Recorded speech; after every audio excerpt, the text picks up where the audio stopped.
Neil, thank you for joining us. Well, thank you. So, how do you think Congress will bridge technology, people and planet? I see so many conversations where people drift to the comfort of discussing technology and what projects they're going to deploy, how they're going to deploy them, and the time frame for deploying them. The unique angle about the World Energy Congress is it brings in the humanizing of energy context into the technology discussion. And how will that happen in reality? Well, you've got all around the world in different countries, different communities, billions or trillions of dollars being plowed into the energy transition and energy infrastructure. One of the benefits of the Council is bringing together all these countries to share what's worked, what hasn't worked. And in doing that, the chances of success of projects around the world are going to be increased because people will learn, well, that worked for me, or that didn't work for me, or you don't want to try that because it had that problem. So learning from experience of others and not making the same mistakes others have made is going to be really important. And is there a natural feedback loop? So from Congress to Congress, do people take away ideas, try and implement them, and then come back having sort of maybe something worked, something didn't, and then people learn from those? What I've seen is some of that feedback loop going on through that kind of informal network of contacts. And then you've got to remember as well, the Congress doesn't necessarily happen in a vacuum. There's a whole continuum of meetings, be it the COP series of meetings, the Clean Energy Ministerials, the World Energy Congress, which is now moving to a 2-year cycle.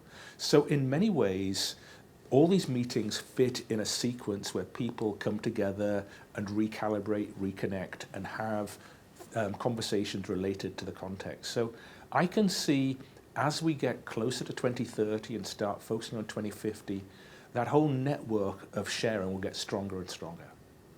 And does it really affect change? Do these conversations move the needle? The Congress has to make a difference. Where are we now? We're 2024. It's 5, maybe 5.5 years to 2030, not far to 2050.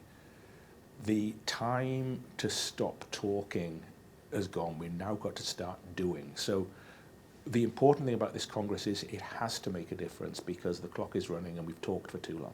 And then in terms of future-proofing, where does the conversation go to after this? What do you do to keep the pressure on, to keep on moving, to work towards decarbonisation, to work towards resilience? We've got to remember it's natural for everyone to focus on 2030 and 2050. 2050 isn't actually a destination. 2050 is just a moment in time. This whole energy discussion will go on 2060, 2070, 2080. Council's been around now for 100 years, so the conversation has to be focused on the continuation, not just to get to 2050. So that is what I'm seeing the Council is really starting to focus on, making sure that this societal transformation as part of the move to 2050 also considers what things look like beyond 2050 as well. And that's something we tend not to think about because every conversation from COP and everything you hear in the press is around 1.5 degrees by 2050. But there'll be new technology beyond 2050, there'll be new societal impacts beyond 2050. So the Council is really starting to look at what does that look like beyond that time frame. And what are your hopes for the outcomes from Congress?